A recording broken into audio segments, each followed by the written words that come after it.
Januari 2022, Badan Akreditasi Pendidikan Tinggi, Badan Akreditasi Nasional Pendidikan Tinggi (BANPT) mengeluarkan surat edaran bahwa akreditasi program studi dilakukan oleh lembaga akreditasi mandiri.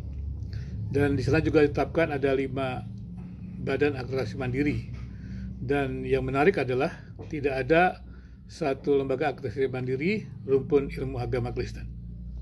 Kemudian ada dilayangkan surat oleh Menteri Agama ke BANPT mengenai penundaan untuk akreditasi program studi dari pendidikan tinggi keagamaan Kristen itu tetap di BANPT.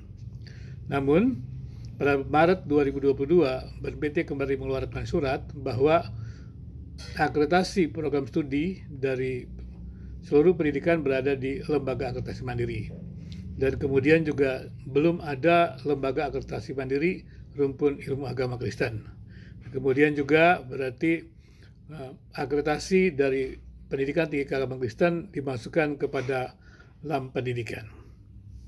Pertanyaannya adalah, mengapa begitu lama lembaga akreditasi mandiri yang harusnya sudah dipersiapkan dan oleh Kementerian Agama memfasilitasinya, atau kemudian dengan Dirjen Bimas Kristen memfasilitasinya, dan juga tidak terdapat atau tidak juga mampu berdirinya sebuah lembaga akreditasi mandiri. Pada tahun 2012 seluruh program studi dan institusi dari pendidikan tinggi keagamaan Kristen wajib diakreditasi. Sebelumnya pendidikan tinggi keagamaan Kristen tidak diwajibkan untuk akreditasi. Dan kemudian ketika itu maka pendidikan tinggi keagamaan Kristen berusaha mentaatinya dan mengajukan akreditasi perguruan tinggi maupun program studi ke BANPT. Dan setelah berlangsung begitu lama, kita melihat ternyata lembaga akreditasi mandiri yang harusnya menjadi badan yang melakukan akreditasi untuk program studi dari rumpun ilmu agama Kristen itu belum juga terwujud.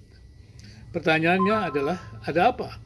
Padahal untuk menjaga sebuah kualitas dari sebuah pendidikan tinggi keagamaan Kristen harusnya adalah lembaga akreditasi mandiri pendidikan tinggi keagamaan Kristen atau rumpun ilmu agama Kristen harus berdiri. Jikalau tidak, bagaimana pendidikan tinggi keagamaan Kristen itu bisa meningkatkan kualitasnya, meningkatkan mutunya? Padahal sebuah akreditasi adalah sebuah audit eksternal. Maka ketika pendidikan tinggi keagamaan Kristen melakukan evaluasi diri, audit internal, maka dia bisa membandingkannya dengan audit eksternal. Maka adanya gap itulah kemudian yang membuat pendidikan tinggi keagamaan Kristen bisa memperbaiki diri. Nah, jikalau akreditasi dari pendidikan tinggi keagamaan Kristen atau program studinya di lembaga pendidikan, pertanyaannya adalah bagaimana bisa audit eksternal itu bisa menjadi pertimbangan bagi peningkatan mutu dari sebuah pendidikan tinggi keagamaan Kristen. Ini merupakan hal yang sangat disayangkan.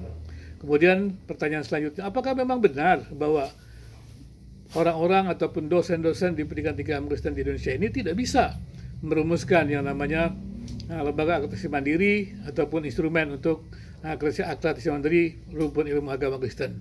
Padahal petunjuknya sudah jelas. Dan kemudian juga selama ini perguruan tinggi keagamaan Kristen bukan di Kopertis tetapi di Dirjen Bimas Kristen.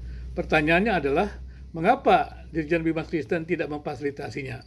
Kemudian selanjutnya adalah saat ini juga Dirjen Bimas Kristen sedang lengser, dalam arti kata digantikan oleh pejabat sementara. Nah, kemudian bagaimana tindakan dari Menteri Agama mengenai hal tersebut?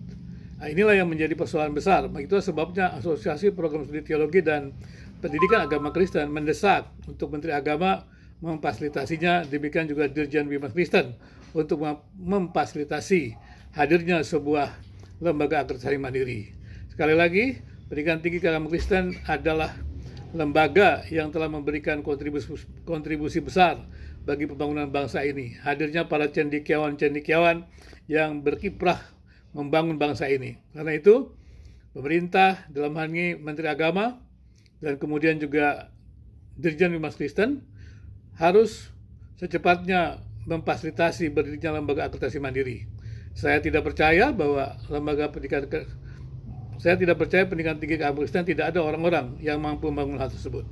Dan semuanya itu bisa dikerjakan sekali lagi kalau Dirjen Bimbingan Kristen yang selama ini memberikan izin institusi, izin program studi, itu juga memfasilitasinya. Sebagaimana mereka juga telah mewajibkan seluruh pendidikan tinggi keagamaan Kristen itu diakreditasi.